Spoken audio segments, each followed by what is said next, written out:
available for questions. Okay, let's, you haven't asked one yet, right? Okay, go ahead. And CBS, if you have one, I think you do too, that haven't gone yet, right?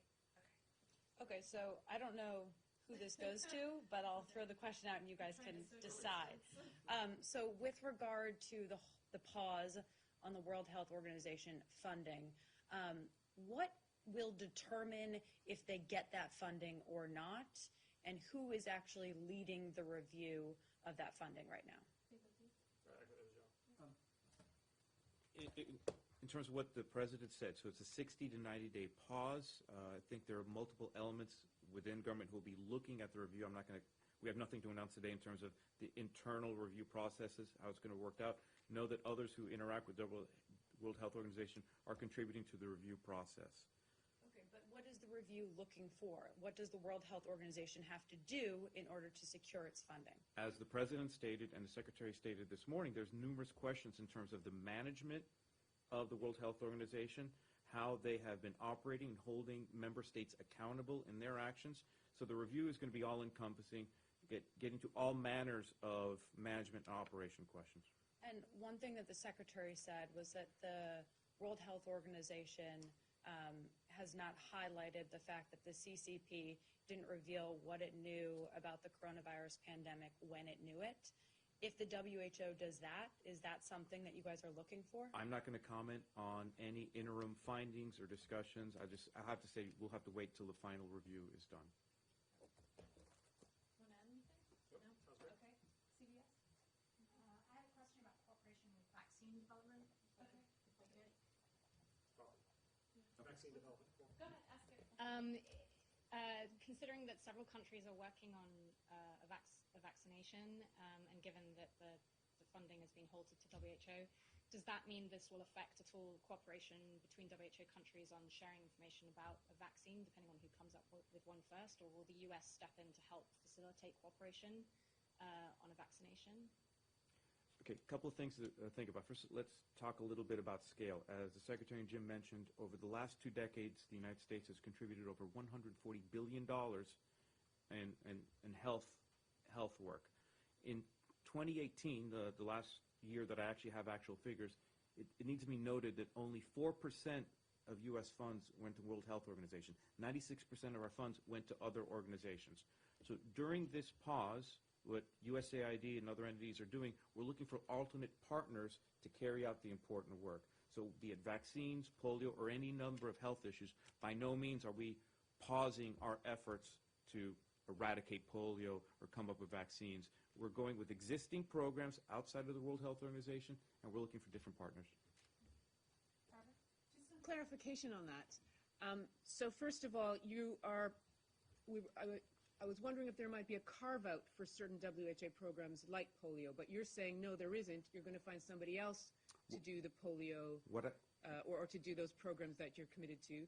And then I just have a few other questions as well, if you want to answer that one first. So I'll start with that one. So even before the onset of this pandemic, USAID was working, piloting a new partnership initiative to look for other regional community-based partners outside of the normal menu of people we work with.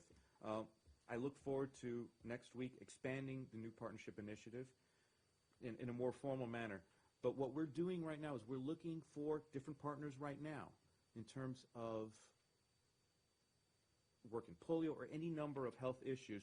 Are there other entities, local community-based entities, faith-based organizations? Are there other groups that can continue on this work? So part of the assessment that is taking place during the 60 to 90-day pause is to evaluate the availability of new partners to carry out this work. So know that the questions you ask in terms of are there other partners for whatever program of interest, that's part of the assessment. So we're evaluating that now. I have people in our missions, in our Global Health Bureau. We're looking for new partners right now. It's good government. And just a quick one quick follow-up. There's a fair bit of U.S. expertise at the WHO. So you've had health experts there. You still have health experts there.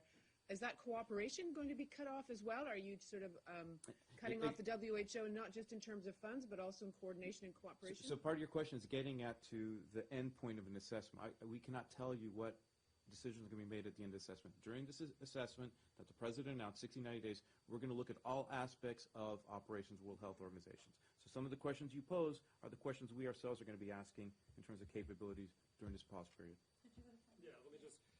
So the way I would say it is that the pause is about new decisions to provide assistance through the WHO.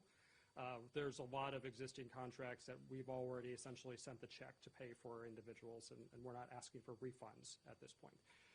In terms of exemptions or those types of things, the president said we're pausing all assistance for 60 to 90 days.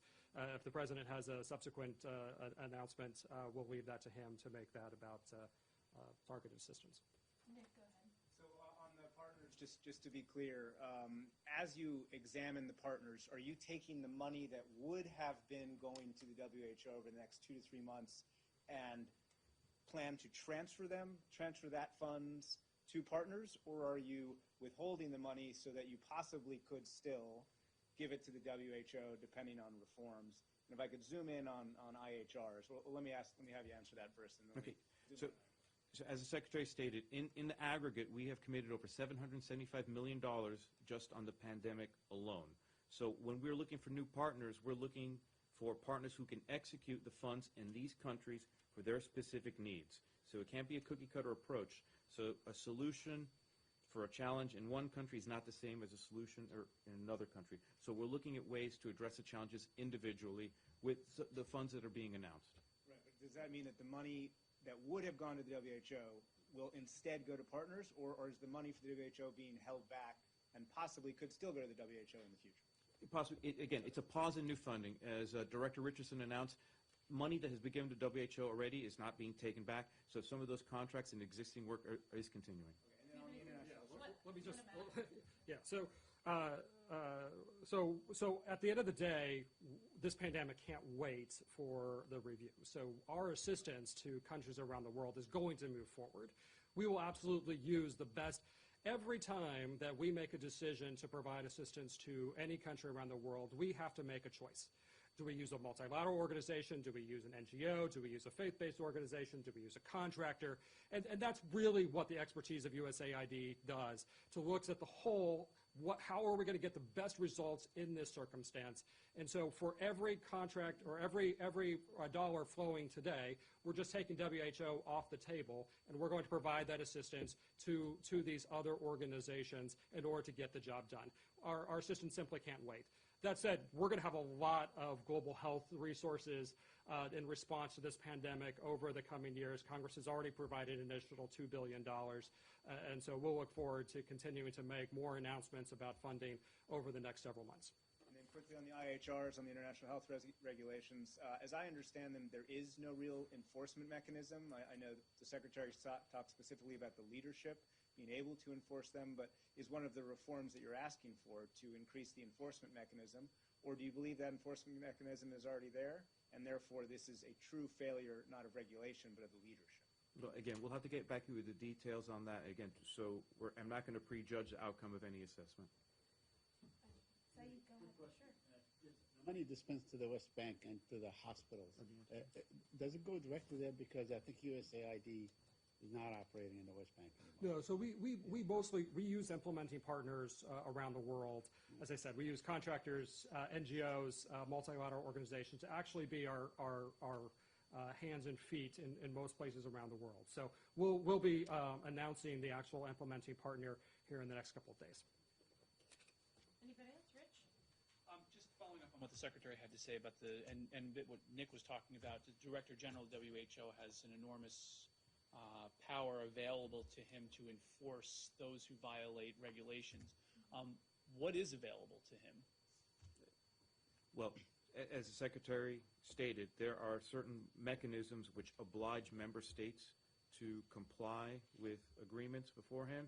So part of our review is to see what authorities did WHO leadership have, did they execute the authorities and keep compliance. So the question you're asking gets exactly to the heart of what our review. Is the management of the World Health Organization running it the way it should be run? And just to follow up on both your and Nick questions, I think the best thing for us to do is to get a briefing probably with Ambassador Brunberg or someone from IO. So we'll get that. I know you were wanting that, Nick. So we'll go ahead and get that scheduled, and I think we could go through a little bit more detail through Andrew or just So- blew off my next meeting, so go ahead. Thank you. So you talk about, a lot more work that USAID is going to have to do to identify new partners. So how do you have the capacity to do that? Has USAID had to hire new people? No. What does your team look like? No, again, so before the onset of the pandemic, we already knew good government was to diversify the base of implementing partners that we're working with.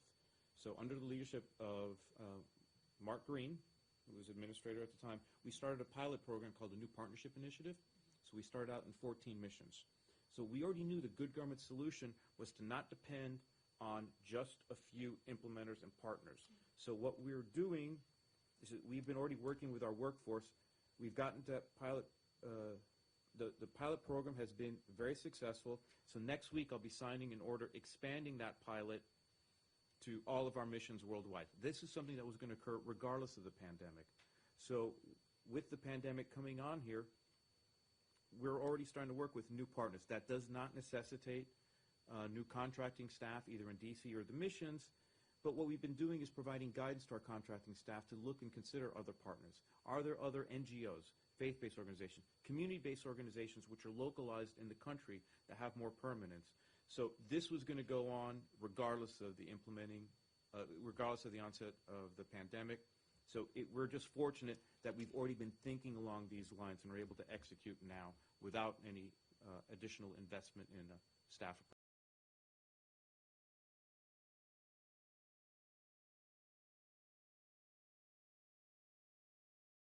Now. Thanks so much, guys. Don't forget about the 1 p.m. with Brownlee, repatriation briefing. Giving you lots of briefings tonight. I figured we can, but I can't, so. Nice to meet you, Brian. Is this a remote meeting, or does this count as in person?